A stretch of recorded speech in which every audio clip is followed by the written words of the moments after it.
परिभवग्नमभिष्टदोहम्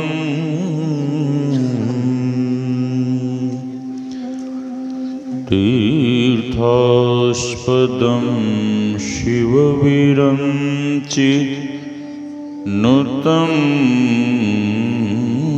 शरण्यम् भृत्यार्तिहं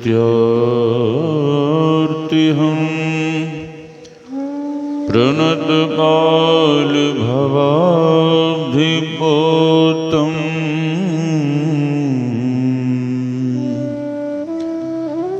वन्दे महापुरुषते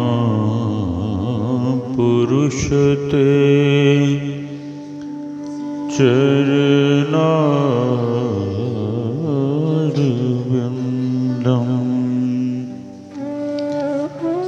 गुरुर्ब्रह्मा गुरुर्विष्णुः गुरुर्देवो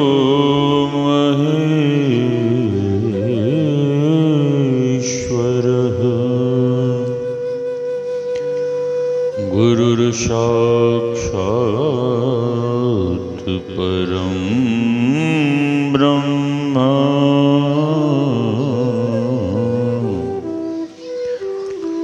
तस्मै श्री गुरवे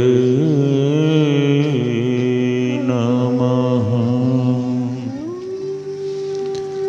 धन्य धन्य सद्गुरु सुखदा महिमा कहीं न जाय। जो कछु कहूँ तुम्हारी कृपा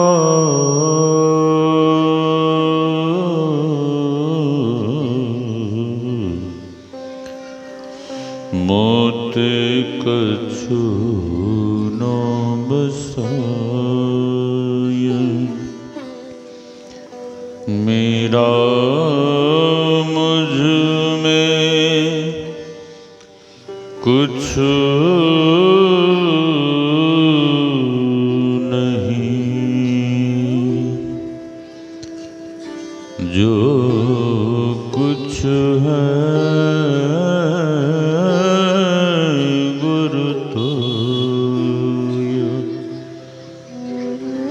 तेरा। तुझको सौंपता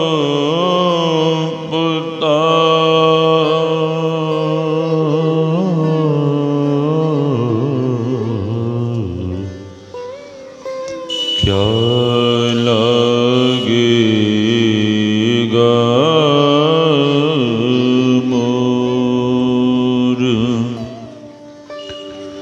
तेरा। तुझको सौंपता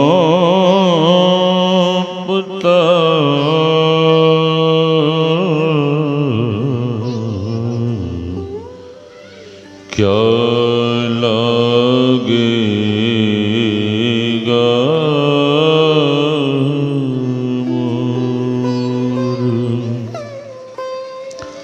आसन पर आसीन परमाराध्य सद्गुरु महाराज के युगल चरणों में कोटि कोटि नमन। इस पावन मंच पर विराज रहे पूज्य संत चरण,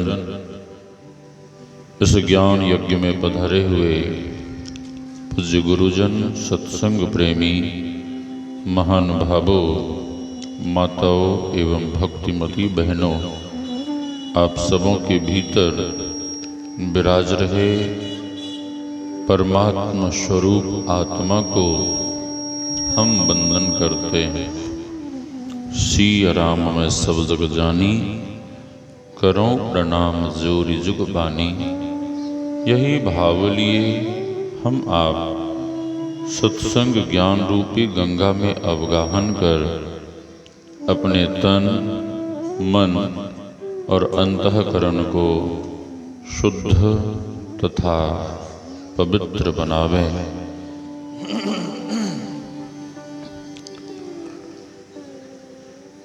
अभी हम आप भक्ति के संबंध में पाठ श्रवण कर रहे थे। भक्ति से तात्पर्य है सेवा, और पहली सेवा किनकी होनी चाहिए? राहुल जी, आप बहुत थके हुए हैं। श्री सद्गुरु महाराज। लेकिन हनुमान जी ने कहा कि राम जी की सेवा में और राम काज में अपमान कैसा, पीड़ा कैसी, दुख कैसा। बाबा तो आज भोजन भी नहीं किया व्यवस्था में। सत्संग सुनने से सारी थकान दूर हो जाती है, सारी पीड़ा, सारा दुख दूर हो जाता है। तो मैं पूछ रहा था कि सबसे पहली सेवा, ए मास्टर, सबसे पहली सेवा किसकी होनी चाहिए?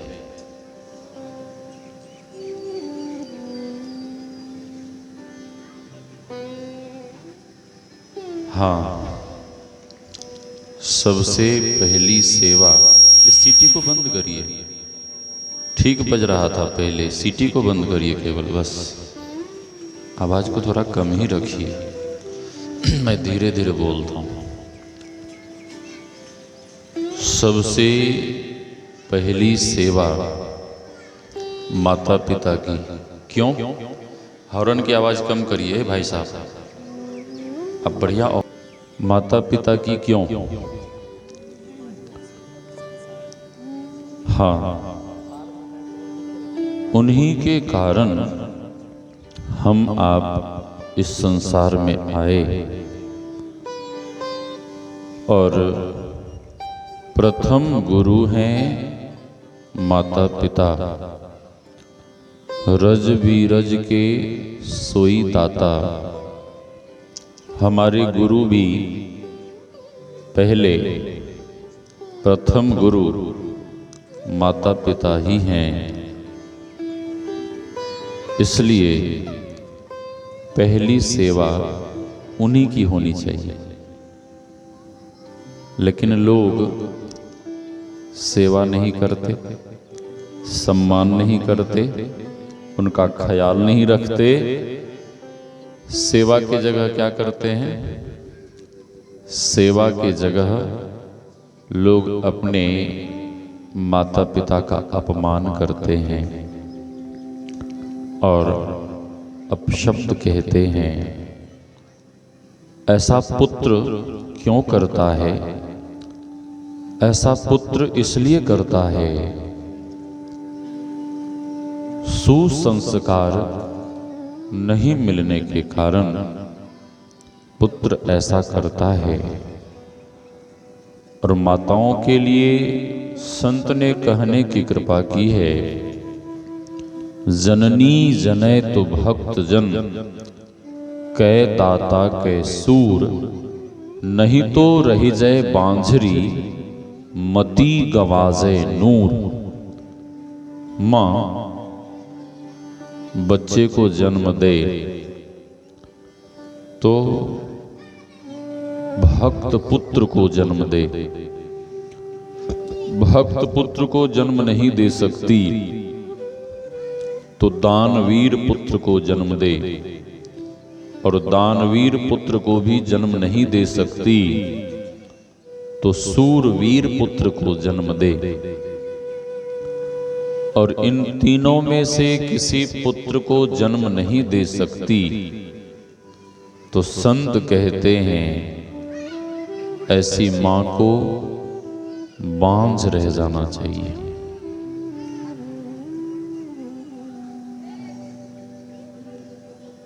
पिता कहते हैं कि ऐ मेरे लाल, चलना, खेत में मैं और तेरी मां ने धान काट कर फसल तैयार कर बोरी में भर दिया है। चलना, किसी की बैलगाड़ी पकड़ते हैं, किसी का ट्रैक्टर पकड़ते हैं और उठाकर घर ले आते हैं। तो बेटा कहता है कि मेरे पास समय नहीं है। बेटा कहता है मेरे पास समय नहीं है। पिता पूछते हैं कि ऐ मेरे लाल, क्या कर रहे हो? तो बेटा कहता है कि मैं मोबाइल फोन पे बिजी हूं। मोबाइल फोन पे क्या कर रहे हो? तो बेटा कहता है मैं अश्लील गानों को सुन रहा हूं, अश्लील चलचित्रों को देख रहा हूं, मेरे पास समय नहीं है। मोबाइल फोन के लिए समय है, लेकिन जिस माँ बाप ने पैदा किया, जिस माँ बाप ने जन्म दिया, उसके लिए समय नहीं है। बेटा ऐसा क्यों बोलता है? इसलिए सुसंस्कार नहीं मिलने के कारण बेटे बड़े होकर अपने माँ बाप की सेवा नहीं करते। एक शिक्षक अपने बेटे को खूब पढ़ाया लिखाया, बेटा पढ़ लिख कर बड़ा हो गया, योग्य बन गया, लेकिन किसी कारणवश उस बालक को जॉब नहीं मिला, बन गया। तो पिता को चिंता होने लगी और पिता ने अपने बेटे को जॉब दिलवाने के चक्कर में बहुत सारी जमीन बेच डाली और बहुत सारी जमीन बेचकर पिता ने विदेश में जॉब दिलवाया। पुत्र जॉब में लग गया, खूब रुपया कमाने लगा, घर द्वार वहीं बना लिया। कई वर्ष बीते और कई वर्ष बीतने के बाद उसके माँ पिता वृद्ध हो गए थे, बीमार रहने लगे और उसकी माँ बूढ़ी हो गई थी, वो भी अस्वस्थ रहने लगी।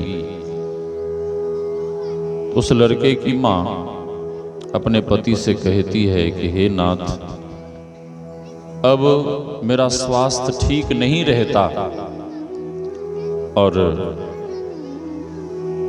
आपका भी शरीर अब ठीक नहीं है। ऐसा करिए कि अपने बेटे को घर बुला लीजिए।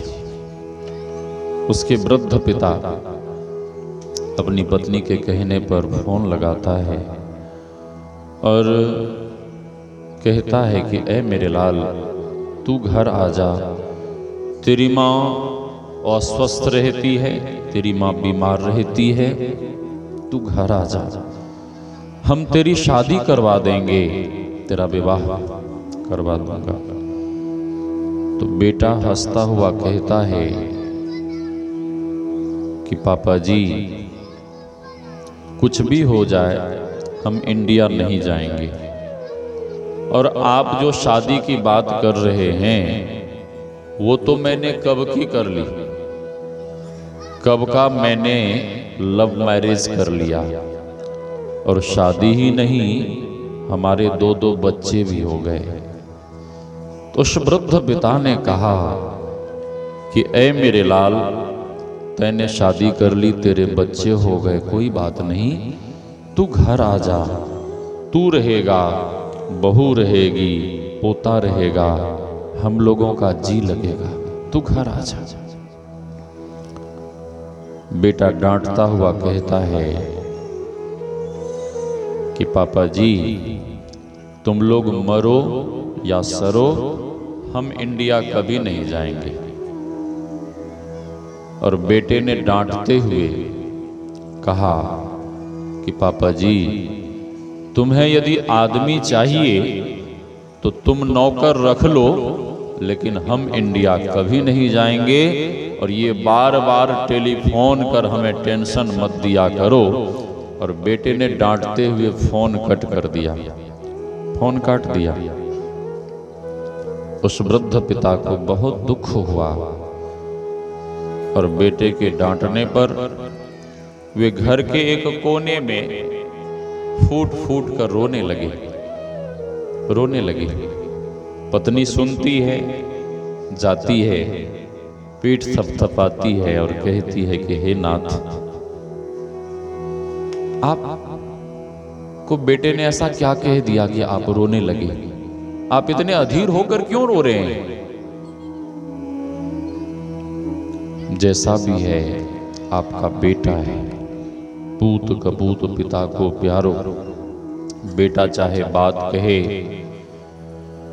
अपशब्द कहे, अपमान करे, कुछ भी करे, माँ पिता के भीतर पुत्र के प्रति फिर भी अपार स्नेह, अपार प्रेम रहता है।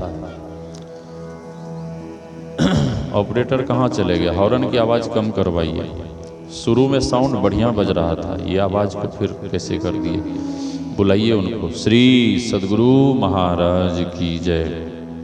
हॉर्न की आवाज कम करवाइए। श्री सद्गुरु महाराज की जय।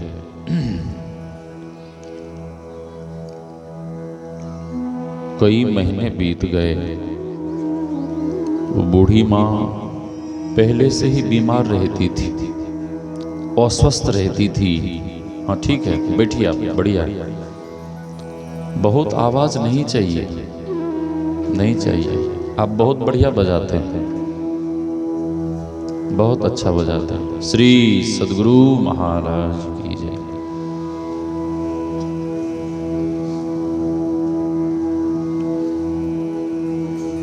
छह महीने बीते। वो जो बूढ़ी माँ पहले से ही बीमार थी, उसके शरीर में पैरालिसिस, लकवा रोग हो गया। और वो बूढ़ी माँ खाट पे परी तो परी ही रह गई। अब खाट पे ही मलमूत्र का त्याग करना, खाट पे ही चाय नाश्ता करना, खाट पे ही भोजन करना, और ये सारा काम, सारी सेवा उसके वृद्ध पति को करना पड़ता था। और वो वृद्ध पति भी एक दिन बहुत बीमार हो गया। पत्नी कहने लगी कि हे नाथ, अब तो आपका भी स्वास्थ्य ठीक नहीं रहता। ऐसा करिए कि अपने बेटे को एक बार और फोन करिए, मेरी समस्या, मेरी विवशता, मेरी लाचारी के बारे में उसे बताइए कि तेरी माँ खाट से उठ नहीं सकती, चल नहीं सकती, कई महीनों से खाट पे पड़ी है, एक बार फोन करिए। उस वृद्ध पिता को फोन करने की इच्छा तो नहीं हो रही थी। पत्नी के कहने पर अपने हृदय पर पत्थर रखकर अपने नालायक बेटे को फोन किया। और आज एक वृद्ध विवश लाचार पिता अपने ही बेटे के सामने फोन पे हाथ जोड़ता हुआ कह रहा है कि ऐ मेरे लाल, मैं तेरे सामने हाथ जोड़ता हूं। एक वृद्ध विवश लाचार पिता अपने ही पुत्र के सामने हाथ जोड़ रहा है। ऐसे पुत्र को तो चुल्लू भर पानी में डूब के मर जाना चाहिए। ऐ मेरे लाल, मैं तेरे आगे हाथ जोड़ता हूं, तुझसे विनती करता हूं। और पिता ने तो यहां तक कह दिया कि ऐ मेरे लाल, मैं तेरे पांव पड़ता हूं, अरे मेरे लिए नहीं तो कम से कम अपनी मां के लिए तू घर आ जा। बेटा कहता है, बेटे को गुस्सा हो गया, टेंशन हो गया, और भगवान श्री कृष्ण श्रीमद् भगवद गीता में कहते हैं, क्रोधात भवति सम्मोह, सम्मोहात स्मृति विभ्रमः, स्मृति भ्रमशाद बुद्धिनाशो, बुद्धिनाशात च प्रणश्यति। मानव को जब क्रोध होता है तो मानव विवेक शून्य हो जाता है, और जब भी कभी आपको क्रोध हो, गुस्सा हो, तो कहीं एकांत में बैठ जाइए, एकांत में चले जाइए, या कमरे में अकेले बंद हो जाइए। जब आपका क्रोध शांत हो जाए, आपकी खोपड़ी ठंडी हो जाए, फिर आप विचार करिए कि आपको क्या करना है, क्योंकि क्रोध में किया हुआ कोई भी कार्य उचित नहीं होता, अनुचित ही होता है। हाँ, बेटा गुस्से में आके कहता है कि ए बुढ़े, तुम लोग मरो या सरो, हम इंडिया कभी नहीं जाएंगे। और बेटे गुस्से में आके कहता है कि ए बुढ़े, तुम कान खोल कर सुन लो, आज से मैं तेरा पुत्र नहीं और तुम मेरे पिता नहीं। माँ पिता सब कुछ सह सकते हैं, माँ पिता मेहनत मजदूरी कर सकते हैं, बासी रोटी खाकर जी सकते हैं, फटे पुराने चिथरे पहनकर रह सकते हैं, सारे दुखों को सह सकते हैं, लेकिन माँ पिता यह नहीं सह सकते, उनका ही बेटा उनसे यह कह दे कि तुम मेरे पिता नहीं, तुम मेरी माँ नहीं और मैं तेरा पुत्र नहीं। ऐसा कहने पर साहब माँ पिता का हृदय बिल्कुल फटने लगता है, और उस समय माँ पिता को ऐसा लगता है कि कहीं जाकर मैं आत्महत्या कर लूं, मर जाऊं। और बेटे ने कहा कि ए बुढ़े, आज के बाद तुम कभी भी हमें फोन मत करना। ऐसा जैसे ही बेटे ने कहा,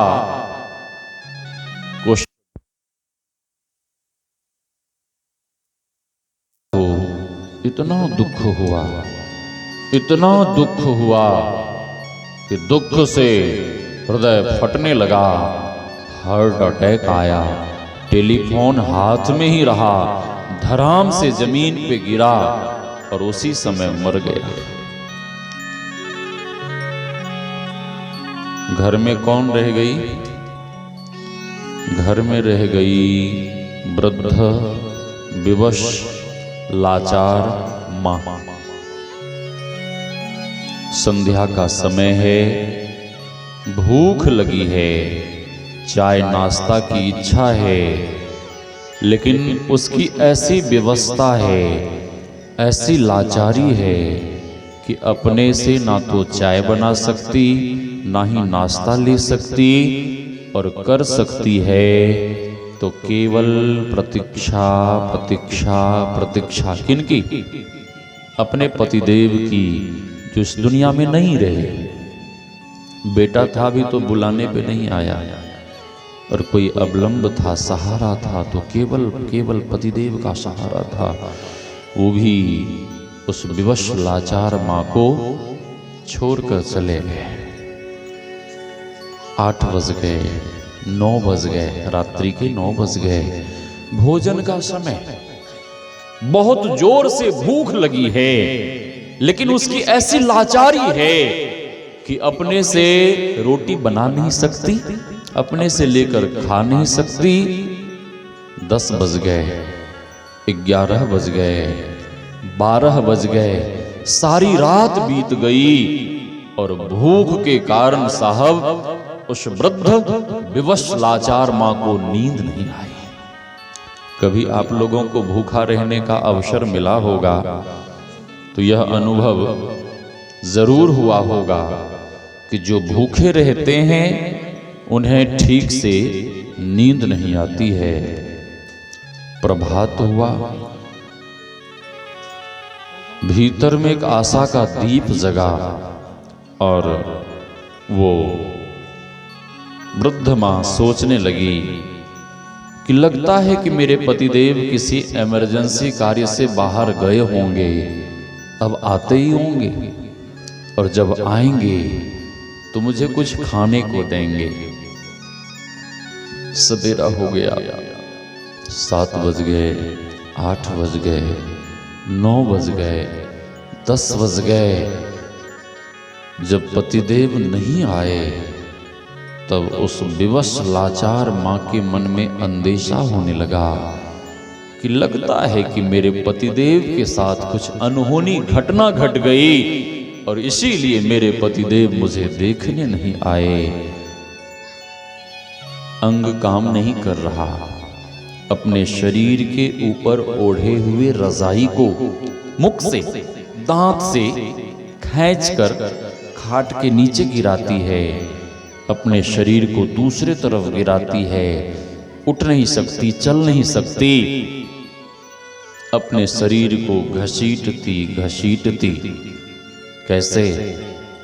जैसे आप कभी किसी जानवर को रोड पर एक्सीडेंट हुए जानवर को आपने देखा होगा कि पीछे से कमर टूट गई, पैर भी काम नहीं कर रहा है और किसी तरह से अगले पैर के सहारे रोड पे घसीट रहा है, किसी तरह से चल रहा है। उसी तरह से वो वृद्ध मां अपने शरीर को घसीटती घसीटती घसीटती हुई रसोई में जाती हैं तो देखती हैं कि मेरे पतिदेव रसोई में नहीं है। फिर अपने शरीर को घसीटती घसीटती पतिदेव के कक्ष में गई तो देखती है कि यहाँ भी मेरे पतिदेव नहीं हैं। फिर अपने शरीर को घसीटती घसीटती जैसे ही वो वृद्ध विवश लाचार मां टेलीफोन वाले कमरे में पहुंचती हैं तो देखती क्या है कि मेरे पतिदेव तो जमीन पे मरे पड़े हैं, जमीन पे मरे पड़े हैं। उस वृद्ध मां को कितना दुख हुआ होगा, हम आप विचार कर सकते हैं। वो वृद्ध मां छाती पीट पीट कर चित्कार कर रोती हुई भगवान से कहने लगी कि हे भगवान, मैंने तेरा क्या बिगाड़ा था? बेटा था भी तो बुलाने पे भी नहीं आया और मेरा कोई अवलंब था, सहारा था तो केवल मेरे पतिदेव का सहारा था। हे भगवान, तूने उस सहारे को भी छीन लिया, अब मैं किसके सहारे जीऊंगी? कौन मुझे खाने को देगा? कौन मेरी सेवा करेगा? कौन मेरी देखभाल करेगा? हे भगवान, मेरे ऊपर भी थोड़ी सी कृपा करो, मेरे ऊपर भी थोड़ी सी दया करो, मेरा भी प्राण हर लो और मुझे भी मेरे पतिदेव के पास पहुंचा दो। भगवान तो कुछ नहीं बोले। भगवान क्या बोलेंगे? भगवान तो कुछ नहीं बोले। वह वृद्ध मां अपने शरीर को घसीटती हुई पतिदेव के अंक से लिपटकर जार बेजार होकर रोती हुई कहने लगी कि हे नाथ, आप हमें छोड़कर क्यों चले गए? अब कौन मुझे खाने के लिए देगा? कौन मेरी सेवा करेगा? कौन मेरी देखभाल करेगा? हे नाथ, जब आप जा रहे थे तो मुझे भी संग में लेकर क्यों नहीं गए? हे नाथ, मेरे ऊपर दया करो और मुझे भी संग में लेकर चलो। वो वृद्ध मां इतना जार बेजार होकर रोने लगी और उस मां का भी दुख से हृदय फटने लगा और रोती हुई बिलखती हुई वो वृद्ध विवश लाचार मां भी अपने पतिदेव के साथ ही अपना प्राण त्याग देती है। 11 बज गए, 12 बज गए, पास पड़ोस के लोगों ने देखा कि इनके घर का दरवाजा क्यों बंद है।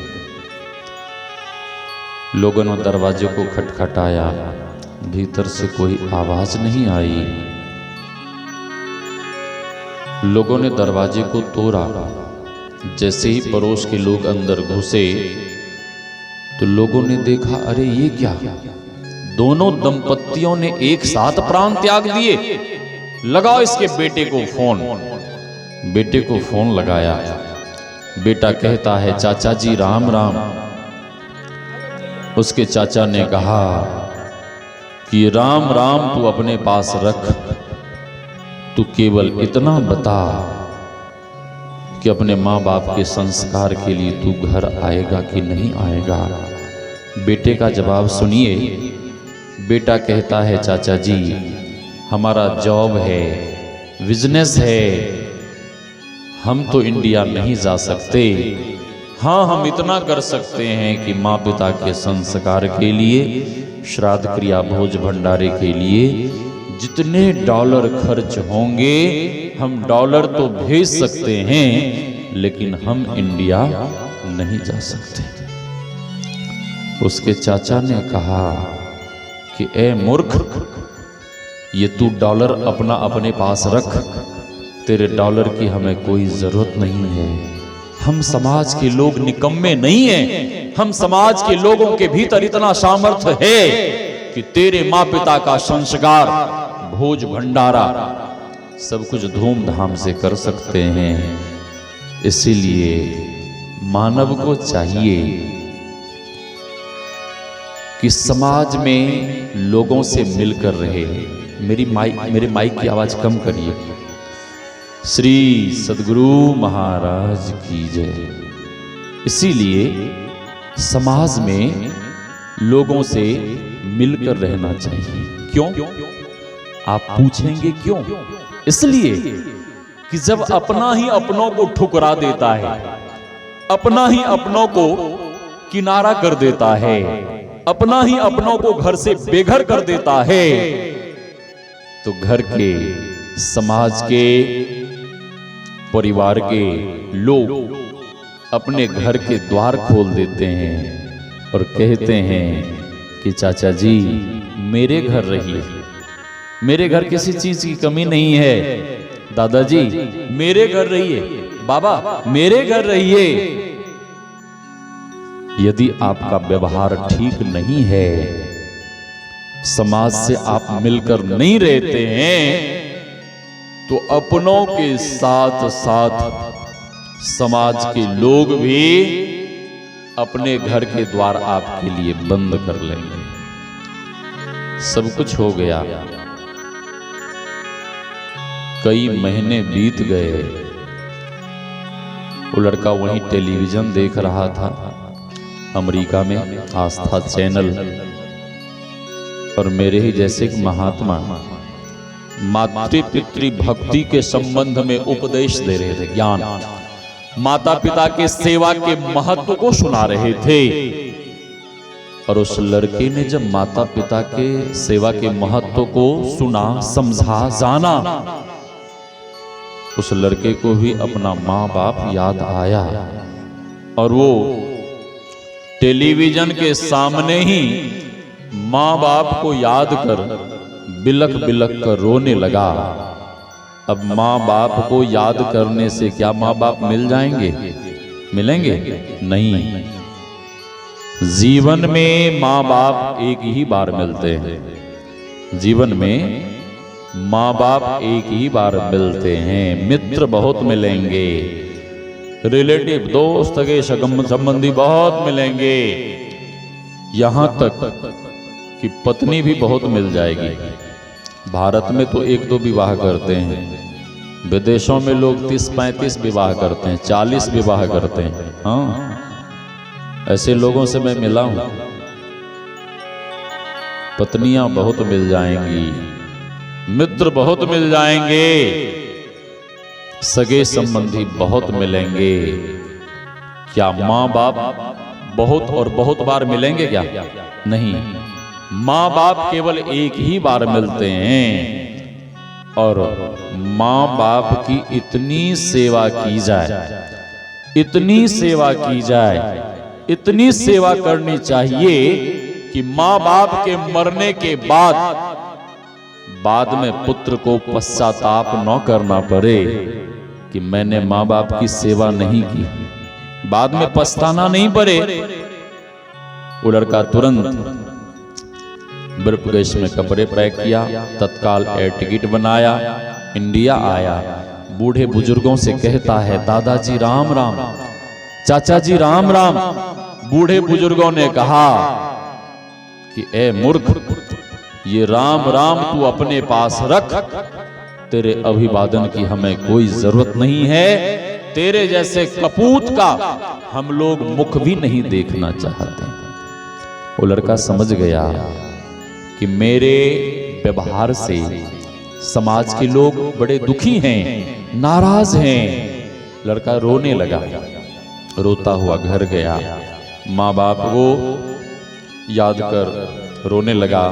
कभी माँ के खाट को पकड़कर रोता, कभी पिता के बेड को पकड़कर रोता, अंत में माँ के वस्त्र को पकड़कर रो रहा था। माँ के वस्त्र के भीतर से खरर खरर की आवाज आई।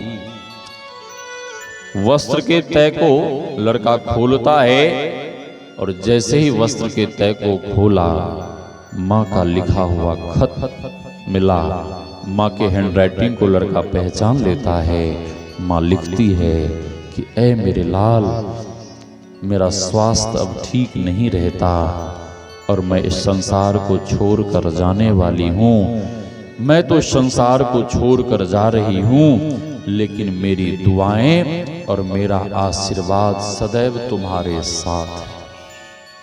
जो बेटा देखने नहीं आया, जो बेटा सेवा के लिए नहीं आया, वो उस नालायक बेटे के लिए माँ क्या कर रही है? मंगल कामना कर रही है, दुआएं दे रही है, आशीर्वाद दे रही है, शुभ कामना कर रही है। ये होती है साहब माँ। माँ तो सबकी माँ होती है। मेरी माँ का क्या कहना, और कहना है तो बस यही कहना है, मेरी माँ का क्या कहना। अगर माँ ने ममता लुटाई न होती तो ममता मई माँ कहाई न होती। दुत्कार देना माँ, फटकार देना माँ, मगर भोली माँ लाल को प्यार देना। माँ आगे लिखती है कि ऐ मेरे लाल, मेरे मरने के बाद तुम अपने आप को अनाथ मत समझना।